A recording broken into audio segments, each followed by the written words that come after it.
So hello guys, सुप्रभात मंडळी आणि मंडळो. आज आमच्या घरी बसणारे महालक्ष्म्या आणि आज आमच्या घरी डेकोरेशन. हॅलो गाईज, म्हणजे आज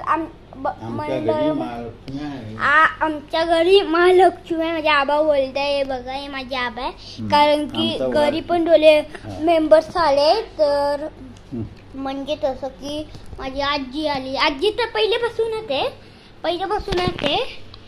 हे माझ्या आबा तुम्हाला दाखवणार. माझा काका एकदा तुम्हाला दाखवतो. हे बघ माझा काका, माझ्या काकाचं तोंड माझं असते. आणि आता तू तयारी पण आमचं किचन आमचं एवढं बघा हे आमचं